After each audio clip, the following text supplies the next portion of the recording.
நாம் அறிந்திராத பல அரிய தகவல்களை நம் சிந்தனைக்கு உரமூட்ட வருகிறார் பேராசிரியர் சுபவீர பாண்டியன் அவர்கள். நம் விடியலை வா நிகழ்ச்சியின் அடுத்த பகுதியாக வரவிருப்பது ஒன்றே சொல் நன்றே சொல்.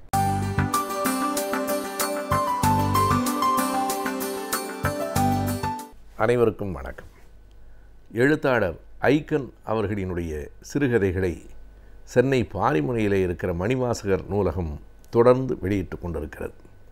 அவருடைய சிறுகதை தொகுதிகளில் 4வது தொகுதியில் 25 கதைகள் இடம்பெற்றிருக்கின்றன. அதிலே ஒன்று சுயம்வரம் என்கிற கதை. ஒரு சிறுகதை தான்.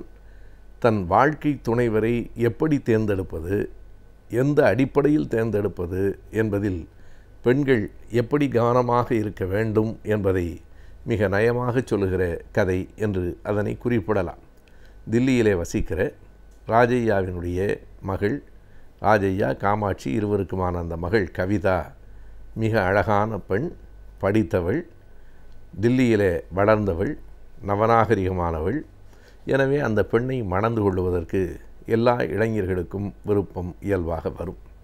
ஆனால் யாருக்கு அந்த பெண்ணை திருமணம் செய்து கொடுப்பது என்று பெற்றோர்கள் சிந்தித்த வேளையில் அழகாக வளர்ந்திருக்கிறாள், உளவியல் துறையிலே பட்டம் பெற்றிருக்கிறாள், ஆங்கிலம் தமிழ் 2 மொழிகளிலும் ஒரு வல்லுநராகவும் இருக்கிறாள். இத்தனை சிறப்புகளையும் உடைய நம்முடைய ஒரே பெண்ணை இவ்வளவு செல்வம் கொட்டி கொண்டிருக்கிற இந்த வீட்டிலிருந்து ஏதோ இன்னொரு வீட்டுக்கு அனுப்பிவிடாமல் நம்முடைய உறவு பிள்ளைகளுக்கே யாருக்காவது ஒருவருக்கு திருமணம் செய்து கொடுத்து விடலாம் என்று 2 பேரும் முடிவு செய்தார்கள். அவருடைய தங்கை மகனும் இருக்கிறான், அந்த அம்மாவினுடைய அண்ணன் மகனும் இருக்கிறான். எனவே அத்தை மகனுக்கா மாமன் மகனுக்கா யாருக்கு மனம் முடிக்கலாம் என்று 2 பேரும் சிந்தித்தார்கள். அந்த அம்மா சொன்னால், உடனடியாக நாம் நாளைக்கே புறப்பட்டு சென்னைக்கு போவோம், 2 பையன்களையும் பார்ப்போம், 2 பேர் நடவடிக்கைகளையும் கவனிப்போம், பிறகு யாராவது ஒருவரை தேர்ந்தெடுத்து நம்முடைய பெண்ணுக்கு திருமணம் செய்து வைத்து விடலாம் என்று சொன்னார். ஆனால் ராஜையா அதை ஏற்றுக்கொள்ளவில்லை. நாம் 2 பேரும் போய் பார்த்து என்னாகப் போகிறது? இந்த காலத்து பிள்ளைகளெல்லாம் அவர்கள் தேர்ந்தெடுத்தால்தான் அது சரியாக இருக்கும். நாம் போய் அவர்களுக்காக தேர்ந்தெடுக்க வேண்டியதில்லை. நம்முடைய தலைமுறையின் ரசனைகள் வேறு, நம்முடைய காலத்தின் கருத்தோட்டங்கள் வேறு. இவர்கள் வளர்ந்திருக்கிற பிள்ளைகள், அதுவும் கவிதா தில்லியிலேயே வளர்ந்த பெண். எனவே அவளுடைய ரசனைக்கும் அவளுடைய சிந்தனைக்கும் ஏற்ற வகையில் மணமகன் இருப்பது தான் நல்லது. அப்படி ஒன்றும் சின்ன பிள்ளை இல்லை, அவர்களும் வேறு யாரும் இல்லை, நம் உறவுகள் தான். எனவே கவிதாவை அனுப்பி வைக்கலாம், நாம் போவதை விட. அவள் போய் தங்கி பார்த்து திரும்ப வந்து அவள் சொன்னதற்கு பிறகு நாம் முடிவு செய்யலாம் என்றார். வயது பெண்ணை தனியாக அனுப்பலாமா என்று அம்மாவுக்கு கவலை. எங்கே அனுப்புகிறோம்? உன் அண்ணன் வீட்டுக்கும் என் தங்கை வீட்டுக்கும் தானே, போய் வரட்டும் என்றார் ராஜையா. அந்த அடிப்படையில் கவிதாவும் சரி என்று புறப்பட்டாள். கவிதாவை பார்த்து அப்பா கேட்டார், நீ மேலே படிக்கிறாயா திருமணம் செய்து கொள்ளுகிறாயா என்று? நீங்களே சொல்லுங்கள் என்றார். திருமணம் செய்து கொள்ளேன் என்ற உடனே கவிதா சரி, அதற்கென்ன செய்து கொள்ளலாம் என்றாள். இந்த விடையை கூட பெற்றவர்கள் எதிர்பார்க்கவில்லை. கொஞ்சம் நாணி கோணி வெட்கப்பட்டு, எனக்கு எதுக்குப்பா இப்போ திருமணம் என்று ஏதோ 7 வயது பெண் மாதிரி சொல்லுகிற ஒரு மரபு, ஒரு வழக்கம் இருக்கிற இடத்தில் திருமணம் செய்து கொள்ளலாம், அதில் என்ன இருக்கிறது என்று அதையும் இயல்பாக கவிதா கூற கேட்ட அம்மாவுக்கு ஒரு வியப்பாக இருந்தது. கவிதா ரொம்பவும் நடைமுறையை புரிந்து கொண்டிருக்கிற பெண், ரொம்பவும் ப்ராக்டிக்கல் என்று ஆங்கிலத்திலே சொல்லுவார்களே, அப்படி ரொம்ப நடைமுறைக்கு ஏற்ற பெண். எனவே திருமணம் இந்த வயதில் செய்து கொள்ளலாம், சரிதான் என்று அவளுக்கு பட்டது. இதனை சொல்லி நீ இதற்காக வருகிறாய் என்று நாங்கள் சொல்லவில்லை, ஆனாலும் நீ போய் அத்தை வீட்டில் 3 நாள், மாமான் வீட்டில் ஒரு 3 நாள் 4 நாள் தங்கி 2 பையன்களோடும் பார்த்து அவர்களில் யாரை பிடிக்கிறது என்று வந்து சொல் என்று அனுப்பி வைத்தார்கள். முதலில் அத்தை வீட்டுக்கு போனாள். அத்தையும் மாமாவும் விமான நிலையத்திற்கே வந்து அவளை அழைத்து போனார்கள். இறங்குகிற போதே கேட்டாள், இங்கே ராமு அத்தான் வரலையா என்று கேட்டாள். அவன் ஏதோ ஆஃபீஸில் வேலை இருக்குன்னு போயிட்டாம்மா, வந்துடுவான் என்று சொன்னார்கள். விமான நிலையத்தை விட்டு வெளியே வருவதற்குள் அவன் வந்து விட்டான். இன்றைக்கி அலுவலகத்தில் ரொம்ப முக்கியமான ஒரு வேலைம்மா, அதுக்காக போனேன், நீ வர்றதுனால இங்கேயும் வந்துட்டேன் என்று சொன்னான். பிறகு 2-3 நாட்கள் அத்தை வீட்டில் தங்கியிருந்தாள். அங்கே போகலாம் இங்கே போகலாம் என்கிற போது அவன் அழைத்து போனான். காரிலேயே 2 பேரும் போய் வந்தார்கள். 2 பேரும் ஒரு வயது வந்தவர்கள், பக்குவமுடையவர்கள் என்கிற காரணத்தினாலே பெற்றோர்கள் கவலைப்படவில்லை. பிறகு இன்றைக்கு கண்காட்சியகத்திற்கு மியூசியத்துக்கு போகலாமா என்று கேட்டாள்.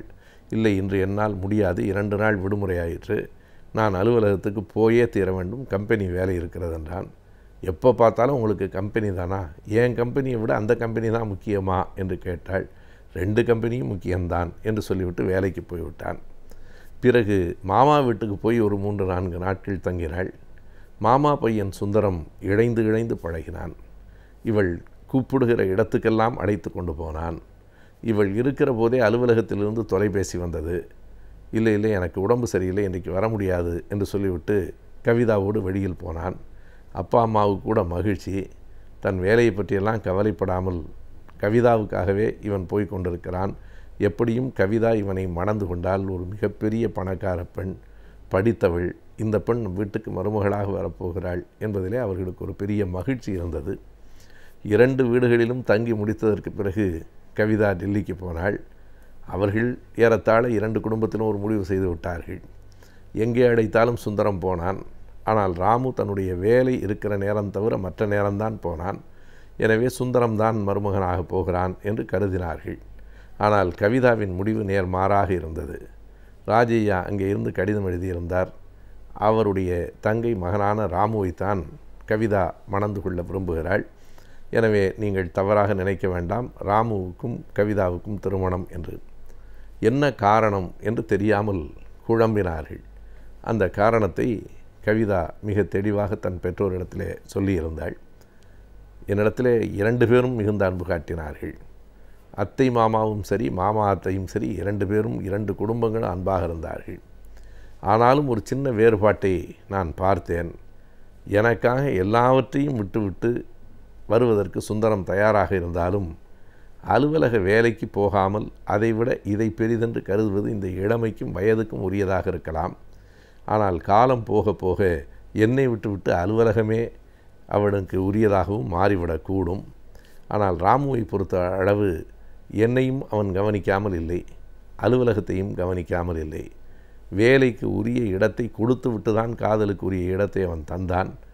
இந்த வயதில் காதல் 24 மணி நேரமும் சுற்றுவது என்பது இயல்பாக இருக்கலாம். ஆனாலும் நடைமுறையில் யார் சரியாக இருக்கிறார்களோ அவர்கள்தான் காலத்திற்கும் சரியாக இருப்பார்கள். எனவே தன் அலுவலகத்தை, தன்னுடைய பணியை விட்டுவிடாமல் அதையும் கவனித்து கொண்டு என்னிடத்திலும் அன்பு காட்டிய ராமுதான் சரியான மணமகன் என்று நான் கருதுகிறேன் என்று கவிதா சொல்லியிருந்தாள். அப்பா ராஜையா அம்மாவிடத்தில் சொன்னார், பார்த்தாயா என் பிள்ளைய நான் சைக்காலஜி படிக்க வச்சது எவ்வளோ சரியாக போயிடுச்சுன்னு என்று பெருமைப்பட்டார். தன் மகள் நடைமுறையை புரிந்து கொள்ளுகிறவளாக, வெறும் காதலில் வெறும் கற்பனையில் மூழ்கி விடுகிறவளாக இல்லாமல் வாழ்க்கையை பார்த்து பக்குவப்பட்டு ஏற்றுக்கொள்ளுகிற பண்பு உடையவளாக இருக்கிறாள் என்று அவர்களுக்கு ஒரு மகிழ்ச்சி வந்தது. சுயம்வரம் வெற்றிகரமாக முடிந்தது என்று அந்த கதையை எழுத்தாளர் ஐக்கன் முடித்திருப்பார்.